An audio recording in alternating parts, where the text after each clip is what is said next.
Food crops they once grew with a plow and a hoe been turned into opium poppies, growing row on row.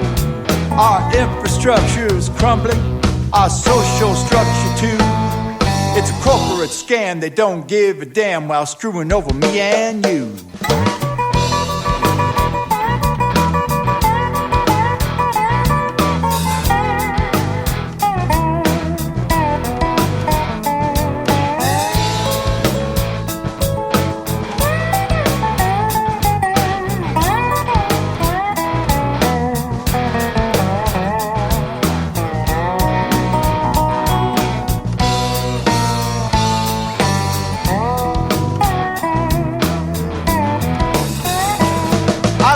No public outrage, I don't hear no public cry about sending young men and women where empires go to die. We lost people and treasure in Vietnam. If you would like to hear Night Dreams Talk Radio on your local radio station, let them know. Tell them to check out www.nightdreamstalkradio.com, and thank you.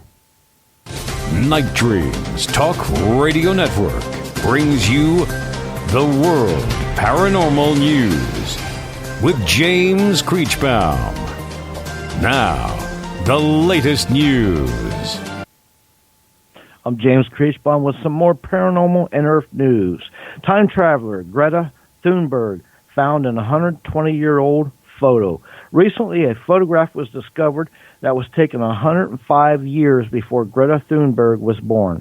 The photo shows a girl who happens to look uncannily like the young activist. The image, which dates from the 1890s, shows 3 children on a gold mine in the Dominion Creek, Yukon Territory.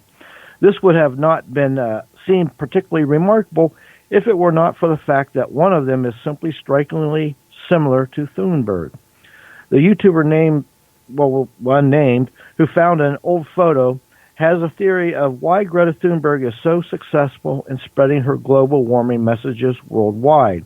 He claims that Greta can be a time traveler moving from place to place to fix bad moments in history. This would explain why a child speaking at the United Nations and how she became world famous almost overnight. Due to numerous prominent public appearances and her timeless efforts to raise awareness about climate change, the 16-year-old Swede has been making headlines all over the world over the past few months. I have seen the picture. It's pretty incredible. Now, moving on. Mystery of racetrack playlet stones that move by themselves. Racetrack playlet located in Death Valley is the site of a mysterious phenomenon in geology where rocks slide in long tracks across the valley floor without any help from people or animals of any kind. Despite of years of research, there has yet to be a conclusive explanation of how these rocks move. The factors that make a conclusive explanation difficult are the distance moved by some stones up to 860 feet. Tracks have been known to make 90-degree turns. Stones as large as 80 pounds have been known to move. One stone apparently vanished for 2 years. No one has ever seen or filmed a stone moving. These stones originate from a hillside which is 850 feet high, made out of dark dolomite. Some of the rocks are from other slopes. The tracks are often tens of hundreds of feet long, and they are about 3 to 12 inches wide, and they can be up to an inch deep. The stones seem to only move every 2 to 3 years, and the tracks develop at about 3 to 4 years. In some cases, the stones turn over, and the direction they travel can be different, just as right to left or even back to where they originated from. In 1948, geologists Alan Agnew and Jim McAllister mapped the bedrock in the racetrack play area and noted the tracks of the rocks. Still a mystery. Maybe someday we'll know. Now, also, ancient skeletons found wearing skull helmets. The skeletons of 2 infants unearthed in Ecuador were found to be wearing helmets made from other skulls.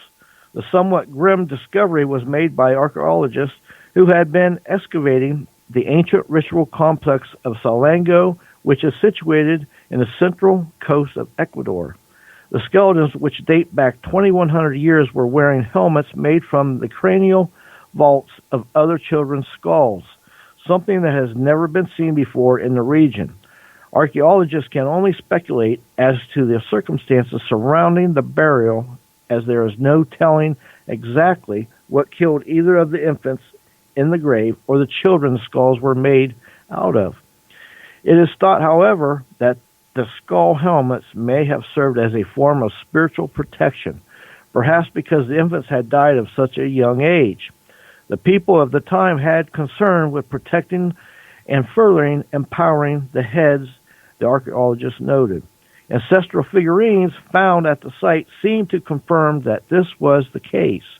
One particularly notable discovery was that the area had been covered in ash not long after the burial, suggesting that potentially a devastating volcanic eruption had occurred. The treatment of the two infants may have been part of a larger complex ritual response to environmental consequences of the eruption, the researchers speculated. From our compound, from the West Coast to the East Coast to worldwide, both on the internet and terrestrial radio, you're listening to Gary Anderson on Night Dreams Talk Radio After Dark. And here I am. I forgot to hit the kill button, and it was still in the kill position. Anyway, hey, James, interesting news here tonight. Now we're back with our great guest, Tom Witmore. Are you still with us, Tom? Yes, I am, Gary, and I'm so glad to be here. No, I'm glad you are here, so that makes two of us. You know, I didn't realize you're only a year younger than me. Yeah, I'll tell you one thing, I'm not getting any younger, that's for sure. You know, I think So you must have been born in 1952. January 8th, 1952, to be blunt with you. Yeah, I was February 17, 1953 here. Yeah, not that much older than you. Anyway, getting back on this, I don't know. It just seems like I'm so frustrated about these groups of people that are just claiming they got the magic thing on disclosure. But, you know, before we even get into that, I'm still thinking about what my friend, you know, the vice president at the time of Republic Airlines told me. It really made me concerned because he even said that after that, that was the end of his career.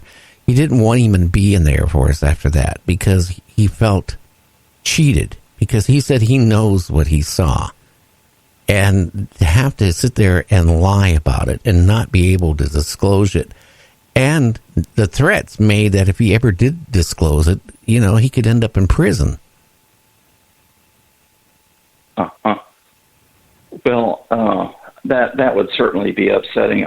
You know, I don't know what to say except that, like, you know, I kind of put out this theory about them wanting to quash any information so they wouldn't have to deal with any public backlash from military people reporting things. But the other logical place to go in that is they had some secrets to keep, and they were, like I said earlier, they were dead serious about keeping them. And it makes you wonder, where did the information go? From the way he described his experience, they sat him down, they sat everyone in the crew down, they took their information down, probably in great detail, and they probably wrote down every detail of everything that they could remember about that encounter, and that information went somewhere. Oh, it did. And what he was upset with, it wasn't military people that interrogated him. He claims it was CIA that interrogated him. Well, and one of the most interesting series of papers that I had read when I first got into this field was a series of papers by a researcher by the name of Leonard Stringfield, and he titled them Status Reports, Status Report 1, 2, 3, etc.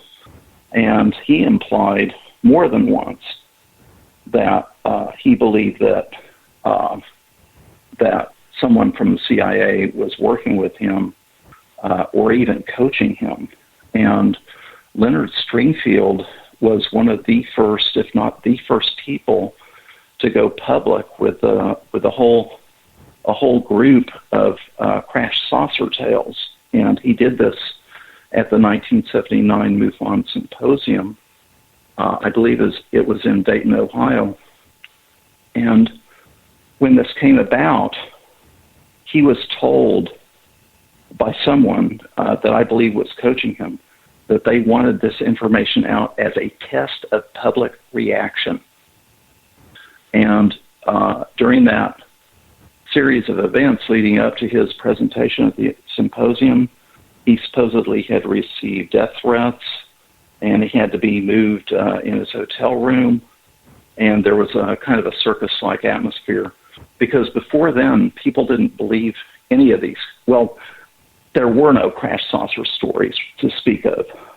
The only thing that was out there was a book by Frank Scully called Behind the Flying Saucers, and that had come out way out in the 50s, and Frank Scully had been discredited in all of that. So there was no concept of crash saucers and alien bodies being recovered as late as 1979. Yeah, that's the whole thing. And I don't know. Do you think the Navy... Now, here's what I find so strange. And I'm just going to do a little rundown, okay? We had the Nimitz video appear, okay, years later. Okay, it all of a sudden hit the news. It hit, YouTube. It hit everywhere. And then we have the Secretary of the Air Force sitting there, graduating cadets, telling them, the next war will not be a ground war. It'll be out in space, which I kind of thought was kind of strange. And then, like 2 months later, we have our president, with the vice president, giving a little, thing and saying that he's going to create a space force. Everybody took it as a joke, but then supposedly we got a space force now. But then it was, you'd think the Air Force would get it of anybody, but no, they don't get it. The Navy gets it, which I kind of thought was a little off. But then here we have the Navy's the one all of a sudden that steps up and says to their pilots, we'll start taking reports of unidentified objects. And then they admit, that, hey, we're being visited by some type of unidentified objects. It's just a pattern of something that's going on. And I just find it kind of strange. It's like 1, 2, 3, 4. Well, I find it strange, too, and I think a lot of us in the UFO community find it strange. I mean, after all, there's Army, Navy, Air Force, Marines. And now even the Army's popped up in this agreement that to the Stars Academy has come with the Army to analyze some of their allegedly anomalous material. But I don't know about you, Gary.